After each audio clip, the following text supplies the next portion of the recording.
Program ini didanai oleh para sahabat dan mitra dari Joyce Meyer Ministries. Saudara tak bisa dengarkan perasaan saudara, tak bisa dengarkan pikiran duniawi saudara. Saudara harus datang kepada firman dan mendengarkan suara lembut Allah.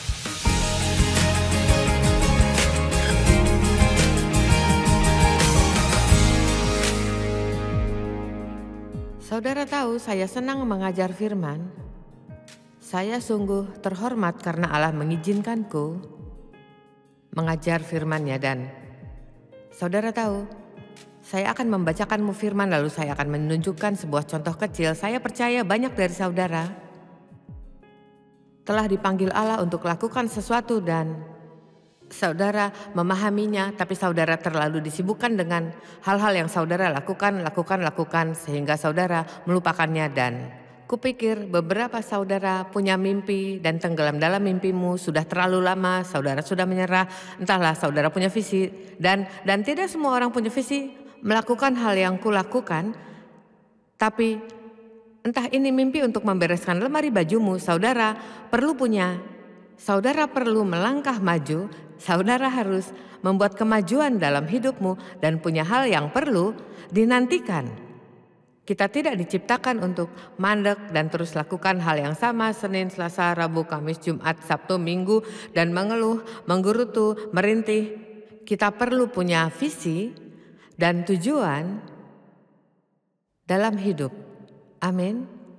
Jadi Kejadian 15 ayat 1-6 berkata, kemudian datanglah firman Tuhan kepada Abram dalam suatu penglihatan, janganlah takut Abram, akulah perisaimu, upahmu akan sangat besar. Abram menjawab, ya Tuhan Allah, apakah yang akan engkau berikan kepadaku karena aku akan meninggal dengan tidak mempunyai anak di dunia ini. Dan yang akan mewarisi rumahku ialah pelayan Eliezer orang Damsyik itu. Lagi kata Abram, engkau tidak memberikan kepadaku keturunan sehingga seorang hambaku nanti menjadi ahli warisku. Tetapi datanglah firman Tuhan kepadanya demikian, izinkan ku berhenti di sini dan berkata, ya Allah bicara kepadamu. Entahlah jika saudara bicara pada Allah, disebut doa, tapi jika ia bicara kepadamu, saudara gila. Dan maksudku di sepanjang Alkitab dari sejak awal hingga akhir, Allah bicara kepada umatnya dan kita tidak berbeda. Allah tunjukkan banyak hal dan beritahu kita banyak hal. Tetapi datanglah firman Tuhan kepadanya demikian, orang ini tidak akan menjadi ahli warismu, melainkan anak kandungmu dialah yang akan menjadi ahli warismu. Nah, saya ingin beritahu bahwa ini tidak terjadi seketika. Kenyataannya ini tidak terjadi untuk waktu yang lama. Dan saudara tahu saat kita menunggu. Berapa banyak saudara sedang menunggu? Ya, bagian dari alasan mengapa Allah membawamu ke sini adalah untukku mengingatkanmu untuk jangan menyerah. Amin. Dan saya suka bagian ini dan kupikir inilah yang Allah sudah lakukan denganmu akhir pekan ini. Lalu Tuhan membawa Abram keluar serta berfirman, coba lihat ke langit. Jadi saya punya tendaku di sini dan tenda ini mewakili hidupmu, rumahmu, lingkungan tinggalmu, pekerjaanmu. Beberapa saudara sudah terbiasa tinggal cukup lama sehingga melupakan visi dan mimpi yang Allah berikan. Dan Abraham percaya Allah, inilah yang Allah ingin saudara lakukan, yaitu percaya padanya, tak peduli betapa mustahil keadaannya, terus katakan, Tuhan ku percaya kepadamu. Dan ia membawa Abraham keluar, berkata, coba lihat ke langit. Ayo, di mana bintang-bintangku?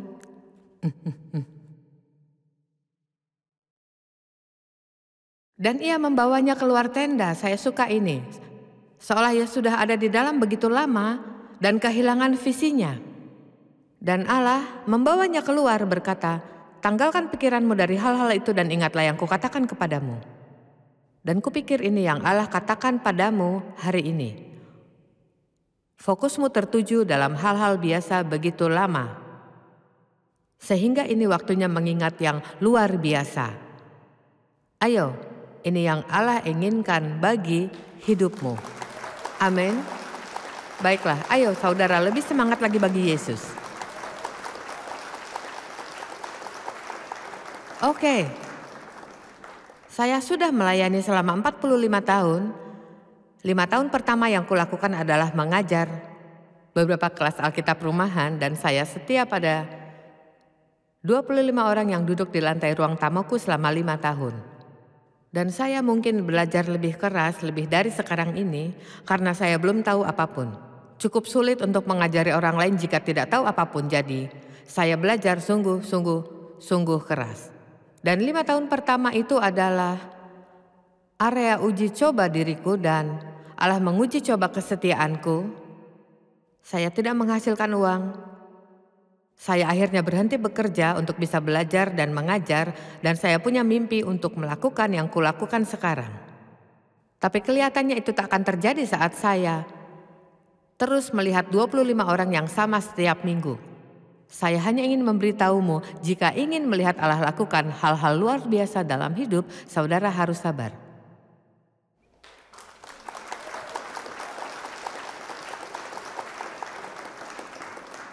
Karena satu hal yang bukan sifat Allah yaitu terburu-buru. Sebagian besar saudara sudah paham sekarang bukan? Dan Allah akan mengujimu. Dan terkadang kelihatannya seolah tidak mungkin yang Ia firmankan padamu akan terjadi. Dan itulah waktu di mana apapun keadaannya saudara perlu katakan, Tuhan, ku percaya padamu.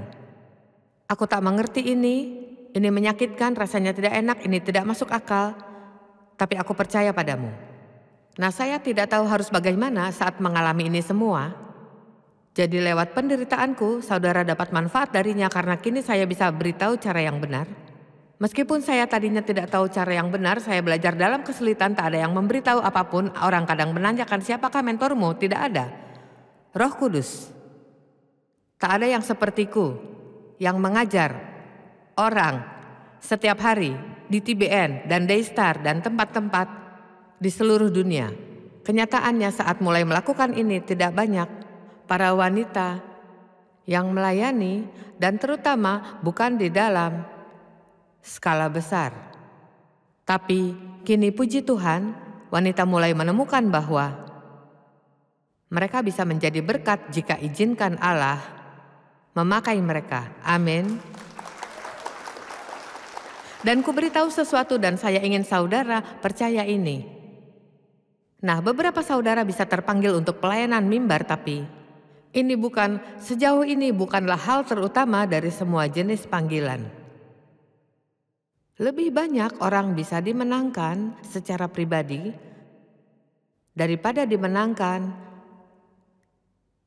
dari tempat seperti ini. Dan yang penting sekali bagiku adalah saya bisa membawa saudara mengerti betapa pentingnya saudara berhenti menyatakan ke orang sepertiku dan berkata, ku harap punya pelayanan seperti Joyce. Tahukah saudara, mungkin itu bukan untukmu. Karena ku beritahu berdiri di sini adalah hal terkecil dari yang harus kulakukan dalam pelayanan. Jadi, jika Allah membuatmu melakukannya, lakukanlah. Tapi jika tidak, bersukacitalah dalam melayani sesamamu. Amin. Dan saudara punya mimbar, setiap saudara punya mimbar masing-masing. Mungkin ini pagar belakang rumahmu, mungkin mejamu di kantor, mungkin di saat saudara sedang membayar belanjaan di minimarket, dan saudara tak harus selalu khotbahi orang. Kenyataannya terkadang lebih baik menghidupinya daripada berbicara dan tidak menghidupi. Amin. Semua orang berpikir bersaksi adalah menarik orang ke pojokan dan mengkhotbahkan Injil. Tapi saudara saksikan lebih dengan hidupmu daripada mungkin berkata-kata dengan mulut. Amin. Jadi usiaku sekarang 79 tahun dan saya tak bisa menunggu sampai konferensi wanitaku yang ke-50. Jadi sudah pasti dalam tahun-tahun itu saya sedikit belajar. Seringkali dengan cara yang sulit. Jadi hari ini saya ingin bicarakan tentang jika saya bisa mengulang semuanya lagi, apa yang akan saya ubah. Pertama-tama, saudara tak akan bisa. Hal utama yang terbaik yang bisa didapat dari kesalahan adalah mempelajarinya.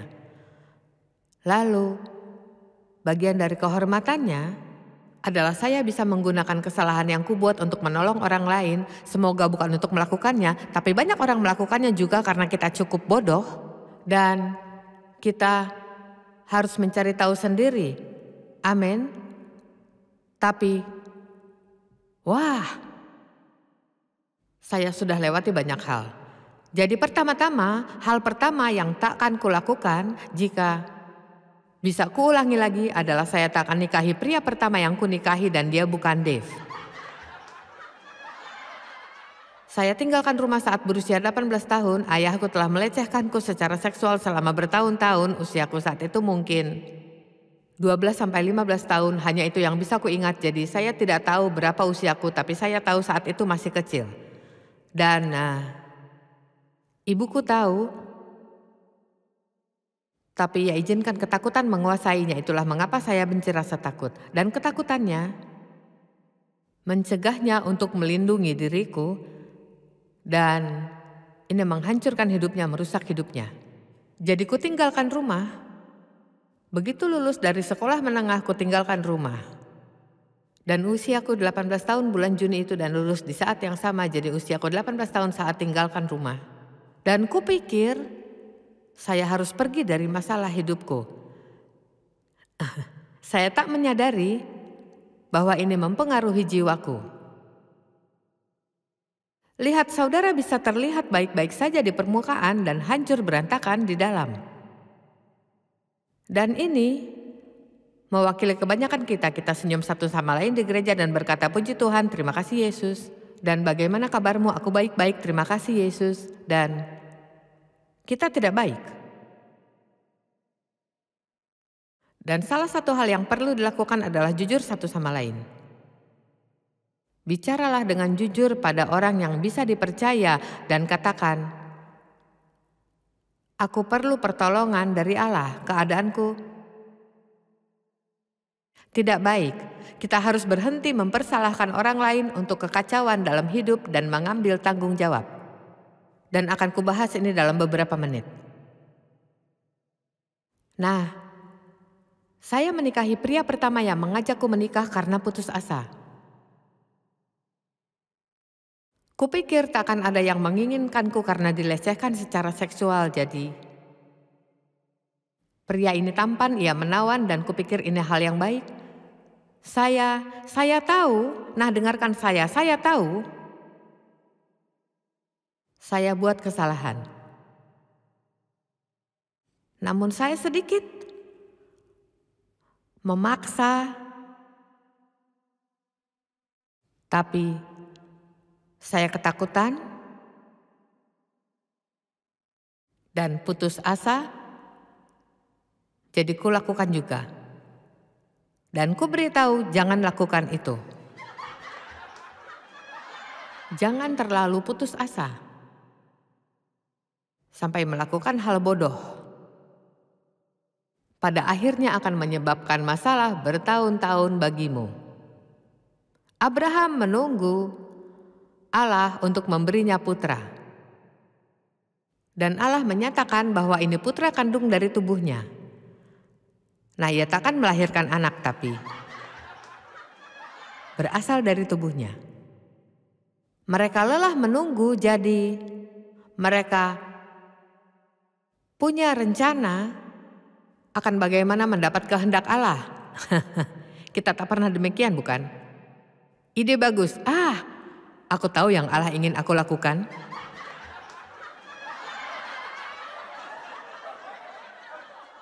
Jadi kata Sarah, ambillah budakku sebagai istrimu yang kedua. Nah, kau bodoh sekali memberi suamimu istri yang lain.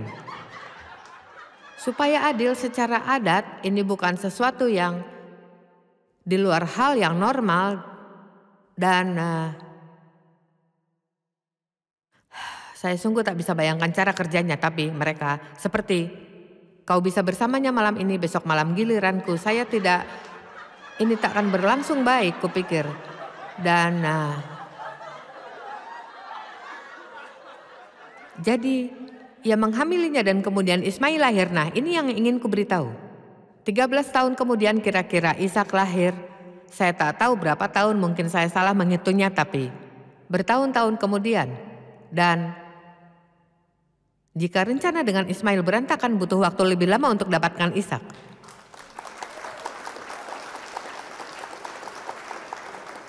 Karena saat memiliki Ismail, mereka harus mengurusi kehidupan Ismail. Nah, saudara harus memahami penjelasanku sedikit lebih dalam. Yang kukatakan adalah jika saudara pergi dan lakukan semau sendiri, maka akan butuh waktu lama untuk mendapatkan hal yang Allah sediakan bagimu. Jadi, saudara mungkin lelah menunggu, tapi jika saudara pergi dan lakukan semaunya, saudara akan membuat diri menunggu lebih lama.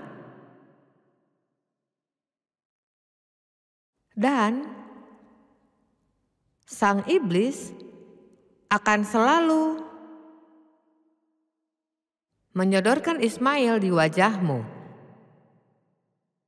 sementara saudara menunggu Ishak.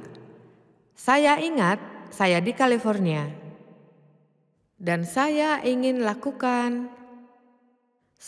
berkhotbah seperti sekarang ini sampai hampir tidak tahan. Dan semua yang kulakukan masih kecil.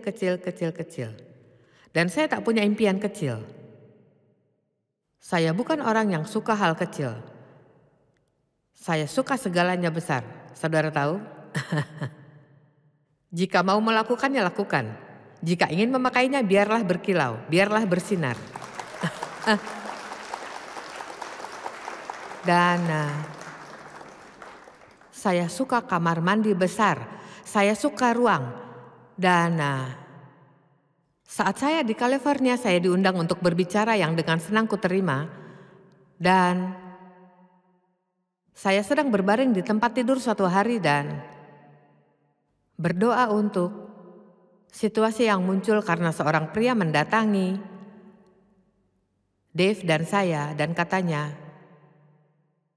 kurasa kita bisa menyebutnya agen, dan katanya, kau sungguh hebat dalam pelayananmu dan jika kau mau, saya ingin menjadikanmu klien dan menjadi agenmu dan saya bisa memberimu jadwal berbicara, saya bisa membawamu ke sini, membawamu ke sana, dan saya bisa lakukan ini dan itu. Ya, itulah Ismailku. Dan saudara tak tahu betapa saya ingin mengatakan, ya. Tapi saat saya berbaring di tempat tidur sore itu, saya tahu di dalam lubuk hatiku, Allah mengatakan, akan kulakukan yang harus dilakukan. Aku akan membawamu diundang ke sana sini. Aku akan bukakan pintu bagimu. Jangan lakukan. Dan saya senang tak melakukannya. Karena mungkin bisa kulewatkan yang Allah sudah siapkan. Dan saya ingin lebih berhati-hati karena Alkitab berkata di hari-hari terakhir akan ada tipu muslihat. Tipu muslihat datang ke dunia. Dan itu artinya saudara tak bisa dengarkan perasaan saudara dan tak bisa mendengarkan pikiran saudara. Saudara harus datang kepada firman dan mendengarkan suara lembutnya Allah. Dan seringkali tidak muncul dalam kata-kata, seringkali saudara tahu, hanya saja saya harap Allah mau berseru. Namun ia berbisik. Dan saudara harus memperhatikan bisikan itu. Dan entah mengapa ia tidak datang saja dan duduk di ranjangku dan Berkata Joyce, lakukan ini, lakukan itu. Entah mengapa ia menjadikannya sulit tapi ia ingin kita untuk bersandar padanya. Ia ingin kita mengambil waktu merenungkan ini. Bukan karena yang akan kukatakan, tapi persekutuan yang saudara dapatkan dengan orang lain, penyembahan cukup keluar dari tendamu, mendapatkan visi yang segar lagi. Dan beberapa saudara jika datang sendiri, wah, 2 hari di kamar hotel sendirian bisa jadi hal terindah yang terjadi padamu. Amin. Dengarkan suara kecil yang tenang itu, dan jangan lakukan hal bodoh. Karena bukankah kita belajar banyak saat kita bertindak bodoh dan berpikir kita sangat pintar? Kita pikir kita melakukan hal yang benar, namun kita lakukan hal-hal bodoh, lalu saudara tahu Allah datang dan melepaskan kita darinya. Kemudian memakainya, menjadikannya kebaikan bagi hidup kita. Jadi kunikahi pria ini, dan kami menikah 5 tahun, dan mungkin dalam 5 tahun itu kami mungkin tinggal bersama 6 bulan.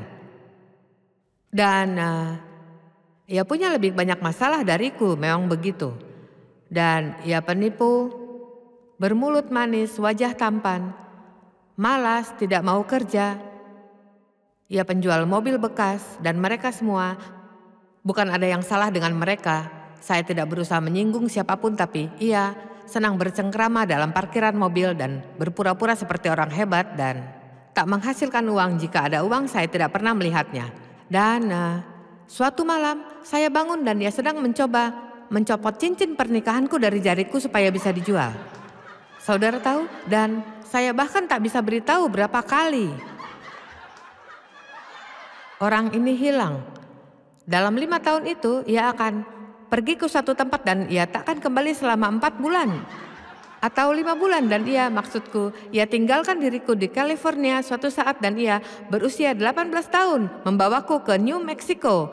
Dan zaman dulu mereka membayar orang menyetir mobil ke tempat lain jika ada yang mau membeli mobil di negara bagian lain. Mereka bayar seseorang untuk membawakan mobilnya, ya itu yang ia lakukan untuk hasilkan uang. Jadi ia merayuku lakukan hal bodoh, ia merayuku mencuri uang dari tempat kerjaku dan menulis cek gaji palsu yang bukan milikku dan mencairkannya. Dan ia menjual mobilku dan kami kabur, saudara tahu, untuk menjalani hidup. Dan sebelum omong-omong Allah membuatku kembali membayarkan uang itu kepada mereka akhirnya. Dan ini cukup menarik, saudara tahu. Saya kembali 15 tahun kemudian. Saya seorang Kristen dan saya pernah mencuri uang darimu. Allah memintaku untuk mengembalikannya kepadamu. Dan saya tidak berkata, saudara tak perlu lakukan yang kulakukan, tapi saat Allah memintamu lakukan sesuatu, sebaiknya kau lakukan. Dan ini bagian dari masalah yang kita miliki hari ini, yaitu orang senang lakukan yang mereka sukai, bukannya melakukan yang Allah kehendaki. Dan ini juga sulit untuk kulakukan, saya tak mau melakukan itu. Kupikir, bagaimana jika saya masuk penjara? Terkadang saudara harus ambil kesempatan saat Allah menyuruhmu lakukan sesuatu. Saudara tak perlu khawatir akan apa yang akan terjadi padamu. Hal yang perlu kau lakukan adalah melakukan yang Allah kehendaki. Aku akan melakukan yang Allah minta padaku dan hasilnya terserah Dia. Jadi, maksudku ini sungguh berantakan. Jadi, saya hamil, lalu saya keguguran, lalu saya mengandung putraku David yang duduk di sini di barisan depan. Dan sementara saya mengandungnya, suamiku meninggalkanku dan memberitahu orang bahwa ini bukan bayinya. Dan itu mungkin masa tergelap dalam hidupku. Salah satu masa tergelap di hidupku. Saya tak punya banyak teman, saya tak bisa pulang ke orang tuaku. Saya bekerja, tinggal di apartemen loteng lantai 3. Dan sangat panas di musim itu, dan tentu tidak ada pendingin udara. Mungkin saya punya kipas, kuharap saya tidak ingat. Dan Berat badanku turun 17 kilo saat sedang hamil karena stres dan ketakutan. Dan saat saya tiba ke masa di mana saya tak bisa kerja lagi, penata rambutku memberiku tumpangan dan saya tinggal dengannya dan ibunya hingga bayiku lahir dan suamiku datang ke rumah sakit di mana bayiku lahir dan bayi ini ternyata sangat mirip dengannya, jadi ia tak bisa katakan bayi ini bukan miliknya. Dan kami tinggalkan rumah sakit tanpa tahu mau kemana. Jadi saya tunawisma. Tidak tinggal di jalanan namun tidak tahu harus kemana. Jadi ia menelpon saudaranya, mantan istri kakaknya yang seorang Kristen, dan ia menampung kami, dan saat kami hidup dengannya suamiku pergi lagi. Jadi akhirnya kukatakan, saya harus bercerai, saya harus keluar dari situasi ini, tapi ku beritahu saudara kisah ini untuk membacakanmu satu ayat dan memberitahu ini. Saudara bisa ada di masa tergelap di hidupmu sekarang. Saudara mungkin jalani hal-hal yang membuat kisahku terdengar seperti pesta. Percayalah, seberapa buruk penderitaan saudara, selalu ada seseorang yang menjalani hal yang lebih berat dari yang saudara lalui. Dan ada ayat yang indah di Yesaya 45 ayat 3. Dikatakan, aku Allah yang bicara, dan aku akan memberikanmu harta benda yang terpendam. Ada harta bagimu di tempat-tempat gelap ini.